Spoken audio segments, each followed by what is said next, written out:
इस बच्ची को अभी नहीं पता है कि 15 साल बाद उसके लाइफ का होने वाला सबसे बड़ा डिसीजन आज उसके पेरेंट्स लेने वाले हैं।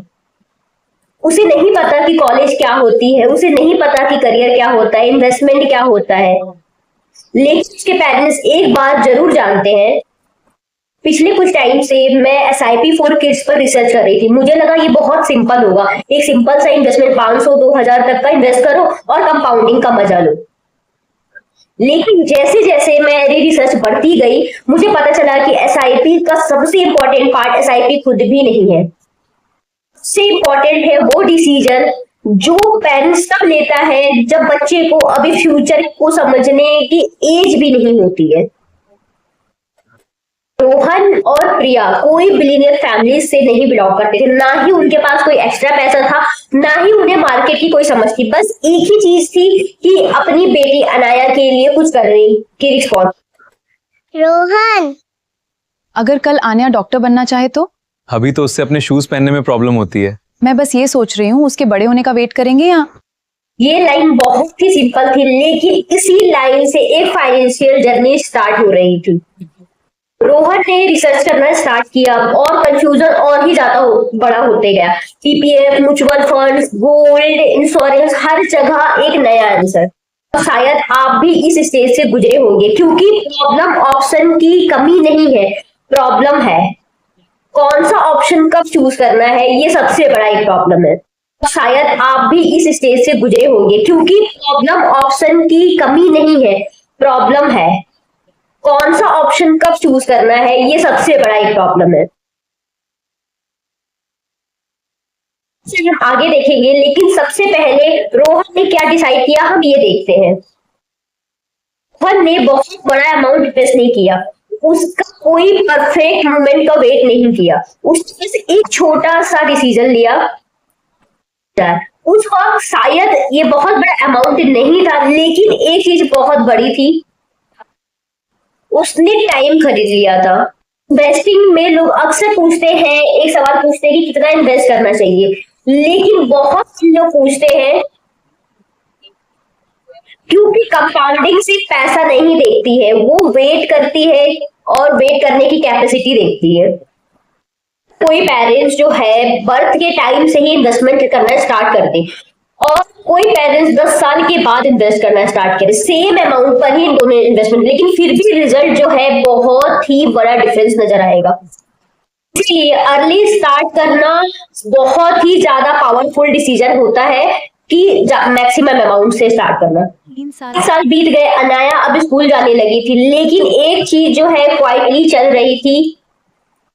पहले एक छोटा सा डिसीजन जो है वो रिपीट हो रहा था, ना ही कोई सेलिब्रेशन, ना ही कोई हेडलाइंस और ना ही कोई वायरल मोमेंट्स, बस था तो डिसिप्लिन। क्योंकि वेल्थ अक्सर जो है कोई बड़े डिसीजन से नहीं बल्कि छोटे छोटे डिसीजन से लिया जाता है। फिर वो हुआ जिससे इन्वेस्टर को इस वक्त से गुजरना पड़ता है, मार्केट क्रैश हो गया।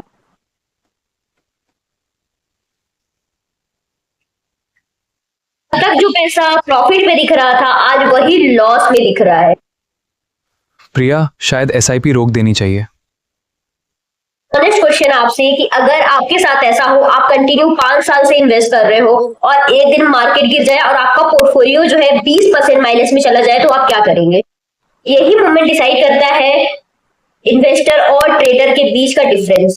आप ये सोचते हैं कि SIP मतलब गारंटीड रिटर्न, लेकिन सच ये है SIP कोई प्रोडक्ट नहीं है, ये एक ऐसा तरीका है जिसमें प्रॉफिट जो है फिक्स्ड अमाउंट नहीं होता है, बल्कि आपको रेगुलरली इन्वेस्ट करने का एक मौका होता है, डिसिप्लिन मेंटेन करने का।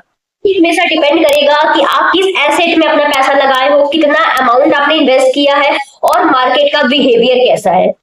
इंटरेस्टिंग साइकोलॉजी देखिए कि अगर आपको कोई शूज 50% ऑफ मिल जाए तो आप बहुत ज्यादा खुश होंगे, लेकिन जब मार्केट वही डिस्काउंट देता है तो लोग डर जाते हैं, क्योंकि शॉपिंग करते वक्त प्राइस को जो है डिस्काउंट समझते हैं और इन्वेस्टमेंट के टाइम पे उसे हम अपना लॉस समझते हैं।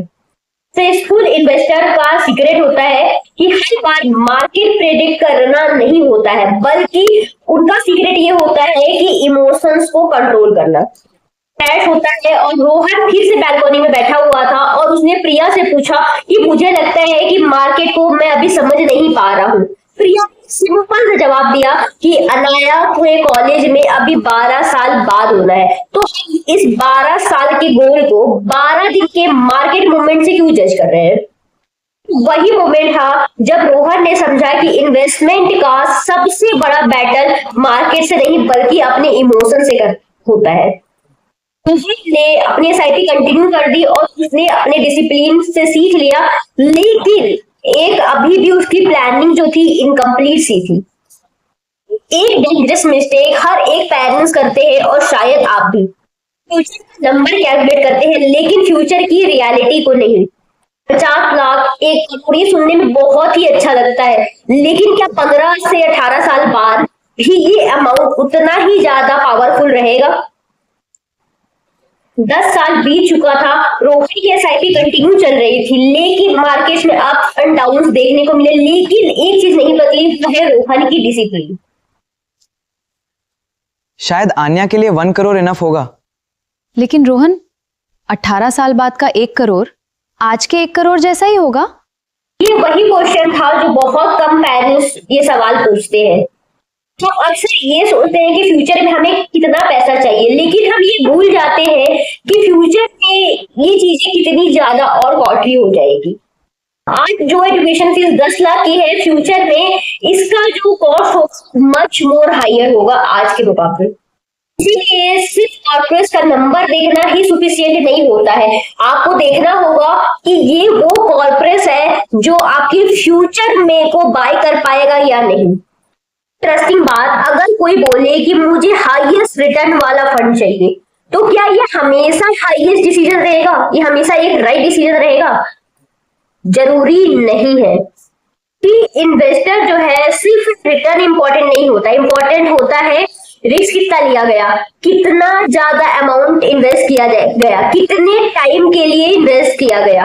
इन्वेस्टर पैनिक तो नहीं करेगा, गोल क्या है, ये सारी चीजें मिलाकर डिसाइड होती है। कभी कभी जो एवरेज रिटर्न के साथ डिसिप्लिन हाई रिटर्न के साथ रॉन्ग बिहेवियर से बेटर होता है। मतलब कोई एवरेज रिटर्न दे रहा है 7 to 8%, लेकिन हाई रिटर्न आपको 15 से 20% का मिल रहा है, आपने गलत टाइम पे एंट्री लेके राइट टाइम पे आपने एग्जिट कर लिया, तो भी आपको शायद एवरेज रिटर्न मिल सकता है। और एक सीक्रेट कि जो बहुत कम पेरेंट्स सोचते हैं कि सैलरी तो हर साल बढ़ती है, लेकिन क्या इन्वेस्टमेंट हर साल बढ़ता है? छोटा सा इंक्रीज आपके फ्यूचर में एक बड़ा डिफरेंस क्रिएट कर सकता है। इनकम ग्रो करे तो फ्यूचर गोल को भी ग्रो करना चाहिए। ये ऐसी बात करते हैं हम लोग कि जिसके बारे में शायद ही कोई पेरेंट्स जानते होंगे। अगर इन्वेस्टमेंट जो है माइनर चाइल्ड के नाम से करते हैं, तो इसका मतलब ये बिल्कुल भी नहीं होता है कि टैक्स स्लैब जो है उसमें 0 लगेगा। कम टैक्स रूल्स के अकॉर्डिंग कुछ सिचुएशंस में माइनर की इनकम जो है पेरेंट्स के इनकम के साथ क्लब हो जाती है। इसलिए इन्वेस्टमेंट स्टार्ट करने से पहले टैक्स रूल समझना भी एक बहुत ही ज्यादा इंपॉर्टेंट पॉइंट है। सवाल जो कि जिसके बारे में कोई पेरेंट्स नहीं सोचते, लेकिन सोचना बहुत ज्यादा जरूरी है, अगर अर्निंग पेरेंट्स कल अगर नहीं अर्न कर पाए तो क्या होगा? एसआईपी का क्या होगा? उस इन्वेस्टमेंट प्लान का हिडन पार्ट होता है प्रोटेक्शन। इसलिए कई फैमिलीज लाइफ इंश्योरेंस जैसे प्रोटेक्शन टूल्स को गोल प्लानिंग की तरह मानती है। अनाया अब 18 साल की होने वाली थी, रोहन को लगा कि अब गोल जो है कंप्लीट हो गया, लेकिन एक और क्वेश्चन था कि 18 साल के बाद क्या ये बच्चा रेडी है? सिर्फ पैसा ट्रांसफर कर देना ही इनफ होगा? क्योंकि अगर बच्चे को कोई फाइनेंशियल डिसीजन लेना नहीं आता तो बड़ा कॉर्पोरेट भी गलत डायरेक्शन में मिसयूज हो सकता है। Dreams come true with the right planning. Secure their future, just like Rohan and Priya did. 18 साल पहले ये एक सिर्फ आइडिया था, लेकिन इम्पोर्टेंट क्वेश्चन कि जब हम बच्चे के फ्यूचर के लिए इन्वेस्ट करते हैं तो कौन सा ऑप्शन चूज करते हैं? लॉन्ग टर्म के लिए कई इन्वेस्टमेंट इक्विटी म्यूचुअल फंड को चूज करते हैं, क्योंकि हिस्टोरिकल लॉन्ग गोल्स के लिए, लॉन्ग टर्म गोल्स के लिए इन्फ्लेशन को बीट करने की कैपेबिलिटी रखता है। लेकिन मार्केट लिंक होने की वजह से इसमें रिस्क भी उतना ही ज्यादा इंपॉर्टेंट होता है। पीपीएफ जैसी स्कीम्स जहां पे सेफ्टी और फिक्स्ड फ्रेमवर्क होता है, लेकिन रिटर्न्स और लॉकिंग जैसे फैक्टर्स को भी इग्नोर करना नहीं चाहिए। गर्ल्स चाइल्ड के लिए सुकन्या समृद्धि, लेकिन एलिजिबिलिटी और रूल समझकर ही अप्लाई करना चाहिए। कुछ पेरेंट्स ऐसे होंगे कि चाइल्ड प्लान्स भी चूज करते हैं, लेकिन कभी कभी प्रोडक्ट लेने से पहले चार्जेस, बेनिफिट्स, अल्टरनेटिव कंपेयर कर लेना बहुत ज्यादा जरूरी होता है, क्योंकि कभी कभी हमें कहीं पे रिटर्न्स उससे ज्यादा बेटर मिल रहे होते हैं और बेटर ऑप्शन भी होते हैं। बेस्ट प्रोडक्ट नहीं होता है, बेस्ट प्रोडक्ट योर गोल होता है। एक बहुत ही बड़ा मिस्टेक जो बहुत लोग करते हैं कि गोल के बिल्कुल पास पहुंचकर भी पूरा पैसा हाई रिस्क रिटर्न में रखते हैं। सोचिए, आपने 18 साल वेट किया, कॉलेज एडमिशन के टाइम एक महीने पहले मार्केट अगर क्रैश हो गया तो आपका जो रिटर्न था वो पूरा का पूरा माइनस में चला जाएगा।